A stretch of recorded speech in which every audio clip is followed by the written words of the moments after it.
Welcome back. I'm still Jeff Crow, like I was in the last couple segments. I am joined by a familiar face, Mr. Daniel Tekunoff. Welcome. Thank you. Good to see you again, sir. Good to see you. Well, as most of you guys know from watching some of our other broadcasts, Mr. Tekunoff is running for State Assembly. Probably a very fun job running for office, most definitely, especially around now. And he's got a very specific proposal that is unique, to say the least. It's maybe might be able to fix a couple of things that need to be handled. So, well, let's take it from there. Well, I mean, it's a real estate show, and so I kind of wanted to segue a little bit with a concept that a lot of people who have purchased real estate will understand. The concept is agency costs. Economists talk about agency costs. If you are hiring an agent to help you find a home or to sell a home, often they will charge a percentage fee of the sales price as their commission. That's how you would pay them. And in a real estate transaction, that's your agency cost. A problem, though, with hiring any kind of agent to do work for you, reminds you of that old saying, if you want it done right, you got to do it yourself. If you don't do it yourself, there's a potential that if you're having somebody else do something for you, they're either going to mess it up and that's going to cost money, or they're going to self-deal and maybe take, a little bit money off the top that nobody knows about, and that actually becomes a cost to you. And so, segueing that into your government and what has occurred over the last 100 years, if you look at the U.S. House of Representatives, it has not grown since 1910, and we're putting up a little visual for the public. So I prepared this graph myself. You can see every decade on the left and how the House of Representatives has grown in that third column there, and then on the fourth column, that's the population of the United States.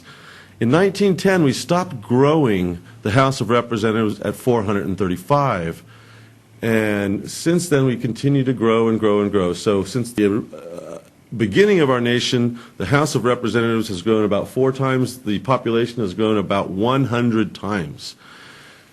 And now each representative in the House is representing about 750,000 people. And the agency cost is no longer something that the people seem to be willing to pay.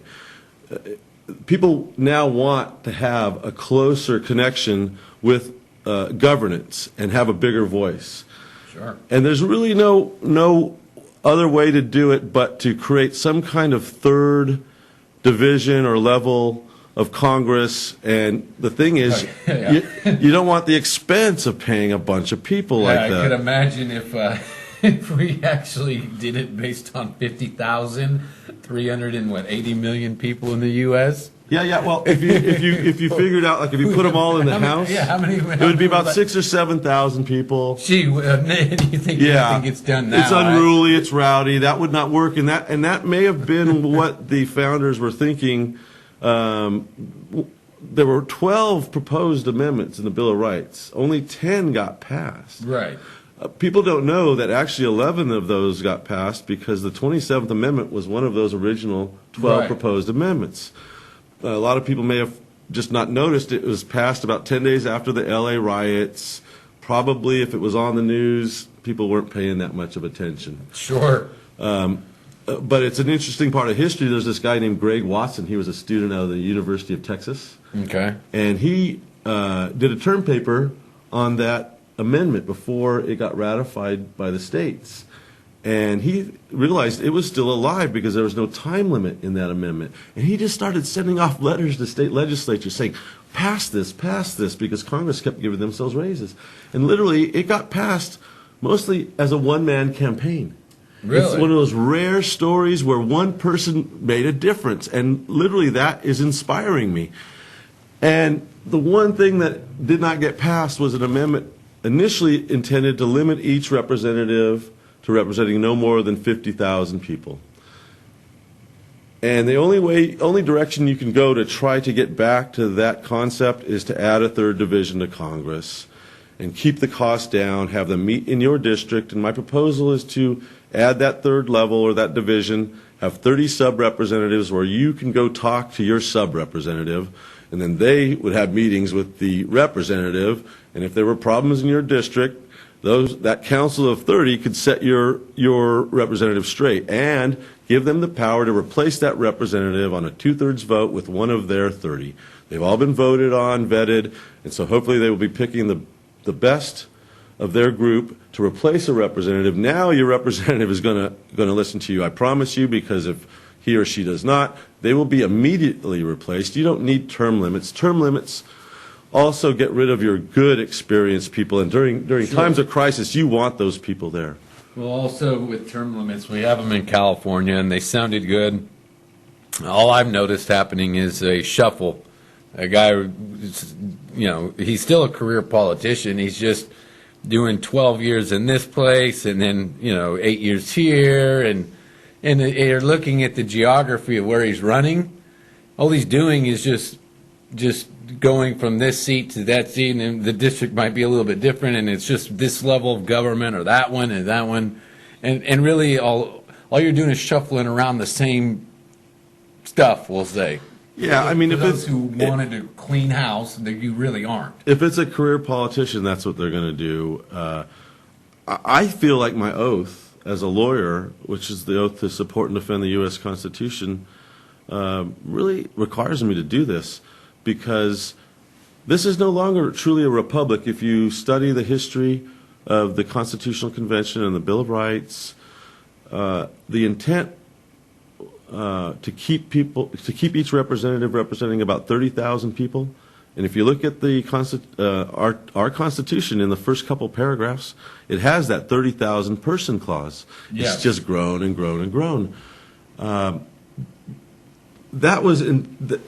If you do not have responsive representation, it does not fit the definition of a republic. And the U.S. Constitution guarantees us a Republican form of government. And so about 100 years ago, what happened is the U.S. Congress abandoned two of its duties. Its duty to guarantee the states a Republican form of government, but also its duty to apportion. Most Right. people today think apportionment just means redividing the geography. Sure. It means two things. It also meant that you're supposed to grow your representatives with the population, and they stopped doing that, and as a result, they also have not complied with their guarantee to provide the states with a Republican form of government. And that is why we were having so many issues. It's the foundation of the check and balance system is beginning to crumble or become corrupt. We just have to strengthen that check and balance system, and I just want people to think about that issue and how to solve it, and whether or not they might prefer a third division of the U.S. Congress in order to make them listen to the people in their district. So, obviously, somebody would say, you're running for state assembly. How does this apply to Congress or whatever your attempt to do here? Well, in Article 5 of the U.S. Constitution is the amendment article of the U.S. Constitution, and there are two pathways to amend the Constitution. One is through Congress. The other is through a constitutional convention. But we have not had a second constitutional convention since the first. The Constitutional Convention clause was meant to give the people a peaceful pathway to amend the Constitution that did not require the consent of the United States government. We have a little problem in the Convention Clause, too. I discovered a defect. It's a known defect. Congress has known about it for over 50 years. Instead of teaching the American people about this defect, they've kept it kind of close to themselves, and I think that they're now abusing abusing that. Who would imagine that, right? And the defect is that there's no way to choose delegates in the Convention Clause, and that has to be cleared up. And so the system that I prepared is called the tricameralism system, and the amendment is called the tricameralism amendment. And in addition to that third level of Congress having the ability to replace a representative in that district, they would also have the ability to propose constitutional amendments, but it would be basically 435 councils of 30, if you will, across the country in a slow, methodical process where the whole country gets to participate. You get back to that level of a responsive representative in the Constitutional Convention. I do not think people will put up with a Constitutional Convention where each representative represents 500,000 people or more, because that's not really a representative. That's almost that's almost what the founders would have had at the state level as a senator. Oh, I mean, it's far off. The biggest state, even not even then, probably. And you hear these comments about, we want to take our country back. Various emotional comments, but it's bubbling up in all sectors right now, and unfortunately, Congress is working kind of like two big law firms that decide they're going to fight each other, and they forget who their client was. That is a good analogy. Yeah, that's a really good analogy. I mean, it's 250 people versus 200 people approximately, and that's not even a big law firm today. That's kind of a medium-sized law firm in the cities, in the big cities. So I'm just asking people to please pay attention, please keep an open mind, and I'm going to attempt to teach not just this district, but I'm going to try to start this movement across the country. I'm going to encourage more people to run as independents with a platform of calling for a general constitutional convention under Article 5 of the U.S. Constitution and to fix these two defects. Spectacular. Now, how can folks get a hold of you? It's been on the screen, but, formally say it. Yeah, it's my email is dantekunoff@gmail.com. It's my short first name, Dan, Tekunoff, Tekunoff, spelled just like you pronounce it. My grandfather changed the spelling so that people wouldn't be confused. And just send me an email. I'd love to come give you a group presentation, or if you guys anybody just wants to talk to me about the idea, I can teach more. And I very much appreciate the time to talk. Spectacular. It's always great to have you. All right, folks, we will have another episode next week here on Central Valley Talk of the Central Valley Real Estate Show, as well as on KSDI 33.2. Again, thank you to our partners at Coca-Cola Broadcasting, as well as here our staff at Central Valley Talk. Thank you, and have a wonderful day.